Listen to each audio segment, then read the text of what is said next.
अशी ही कुटुंब आहेत की एका कुटुंबातील 4 पिढ्या एसटी महामंडळात काम करत आहेत। अशा कुटुंबियांचे काय हाल होत आहेत या नव्या मुद्द्यामुळे 56% पगारामुळे पाहूया। राज्यभरातील जे एसटीनं प्रवास करणारे प्रवासी आहेत त्यांचा प्रवास सुखकर व्हावा यासाठी एसटी महामंडळातील जे सगळे कर्मचारी आहेत ते खरं दिवस रात्र काम करत असतात। मात्र लोकांचा प्रवास सुखकर व्हावा यासाठी झटणाऱ्या या एसटी कर्मचाऱ्यांच्या हाल काय आहेत हेच खरं तर आपण जाणून घेण्याचा प्रयत्न या निमित्तानं करणार आहोत। खरं तर तुटपुंजा पगारावरती हे सगळे कर्मचारी काम करत असतात। मात्र यंदाच्या वर्षी म्हणजे यंदाच्या महिन्यामध्ये गेल्या अनेक वर्षांमध्ये एसटीच्या इतिहासात जी घटना घडली नव्हती ती आज घडली आहे। त्याचं कारण असं की 56% पगार फक्त एसटी कर्मचाऱ्यांना दिला, 56% पगार मिळाला फक्त। हो सर, या महिन्यात कोरोनाच्या पिरियड नंतर एसटीला जसं काही ग्रहणच लागले, प्रत्येक महिन्याच्या पगाराला काही ना काही अडचण आहे। पण ह्याच्या अगोदर कसं होत होतं, उशिरा का होईना आठवडा 10 दिवस पगार पूर्ण देत होते। खरं 14 वर्ष झाली तुम्ही एसटी मध्ये वाहक म्हणून काम करताय आणि तुम्ही मला असं म्हणाल की चौथी पिढी आहे तुमची आहे। माझे आजोबा एसटी मध्ये होते, माझे वडील डिव्हिजन वर्कशॉपला मेकॅनिक म्हणून होते, माझे चुलते आहेत तेही मेकॅनिक होते, आता मी आहे, माझे चुलत्याची मुलं आहेत एसटीत कामाला। आमची चौथी पिढी एसटीत आहे। पण आम्ही जोपर्यंत लहानपणापासून त्यांना डबा द्यायला जातो इथं तेव्हापासून आम्ही एसटी बघतो। 7 तारखेला म्हणजे 7 तारखेला एसटीची पगार व्हायची, ही काळ्या दगडावरची पांढरी रेष होती।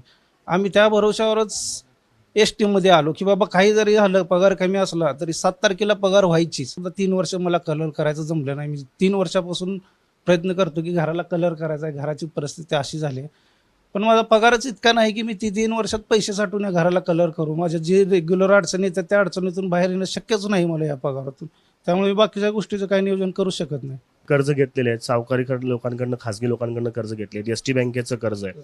महिन्याच्या अखेरीस तुम्ही हिशोब घातला असेल पगारामध्ये एवढे हप्ते याला जायचे, त्याला याला द्यायचे पैसे, आता पगार जवळपास निम्मा आलेला आहे। हिशोब कसा लावायचा या महिन्याचा?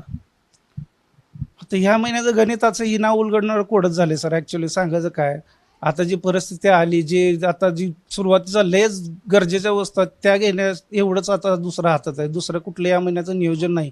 या महिन्यात परत उसनवारी करायची, लोकांपुढे हात पसरायचीच वेळ येणार आहे। सण आता कसं आहे सर, जसं आता आम्हाला लहानपणी, आता माझे वडील त्यांच्या वेळेस अशी परिस्थिती आहे, पण असा एकही सण गेला नाही की ही डॉक्टर बाबासाहेब आंबेडकर जयंती सोलापुरात खूप मोठ्या उत्साहात साजरी केली जाते।